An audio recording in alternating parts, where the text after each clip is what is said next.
No one understood the millionaire's son, not until the new nurse used sign language to save his life. Everyone thought Ethan, the millionaire's only son, was just difficult. At family gatherings he sat alone. At school, teachers whispered that he was unteachable, and at home, even his father, despite all his wealth, couldn't unlock the world inside his quiet child. Ethan never spoke a single word. No one understood him. Until the day everything nearly slipped away. It was a rainy evening when Ethan collapsed at the family estate. Panic erupted. His father, Richard, called in the best doctors money could buy. Machines beeped, nurses rushed, but Ethan's eyes were wide with terror, his lips moving silently, desperately, but no one could make sense of him. No one, until a new nurse named Claire walked into the room. Claire was young, fresh from training, and unlike the others, she didn't look at Ethan with pity or frustration. She looked, carefully, and then something clicked. The way Ethan's fingers twitched, the shape of his hands. It wasn't random. She gasped, "He's signing." She whispered, the room froze. Richard frowned. "Signing, you mean sign language," Claire said firmly. She dropped her clipboard and knelt beside Ethan's bed. Her hands moved slowly, deliberately, asking the boy if he understood. For the first time in his life, Ethan's face lit up. His trembling hands signed back, fast, desperate. Tears welled in his eyes. Someone finally heard him. Claire's eyes widened as she translated. "He's saying his chest hurts. He can't breathe. It's his heart." Doctors immediately checked again. This time they found it. A blockage they had overlooked in the chaos. Within minutes, Ethan was rushed into emergency care. Claire held his hand until he was stable. Richard stood there, shaken. His wealth, his power, his reputation, none of it could have saved his son. It was the quiet language of kindness, hidden in the hands of a young nurse, that pulled Ethan back from the edge.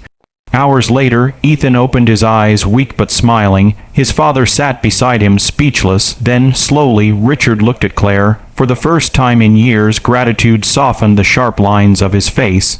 Because in that sterile hospital room, something extraordinary had happened. Ethan wasn't invisible anymore. He was understood. Richard sat quietly in the hospital room, watching his son sleep peacefully. For years, he had blamed Ethan for being difficult, never realizing the boy was screaming for connection in a language no one around him had cared to learn. When Claire returned to check on Ethan, Richard stood up. His voice trembled, heavy with years of unspoken guilt. "Tell me, what was he saying before? What were his hands trying to tell us all this time?" Claire's eyes softened. He wasn't asking for much. He was just asking to be seen, to be understood. Every gesture was a word, every silence a cry for love. Richard's chest tightened. He looked at his son's fragile fingers, realizing how many conversations had been lost because no one had listened. Not even him. That night something changed. The man who could buy anything with money suddenly found himself learning the alphabet of his son's world. Slowly, awkwardly, he tried to copy the movements of Claire's hands. She guided him patiently, and for the first time, when Ethan opened his eyes, his father signed a single word: love. Ethan's lips curved into the brightest smile anyone had ever seen.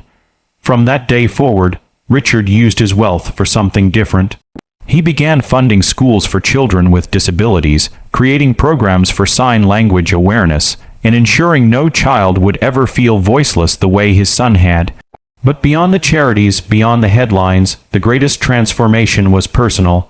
Every morning, before the business calls and the board meetings, Richard spent an hour with Ethan, father and son, hand to hand, heart to heart, finally speaking the same language.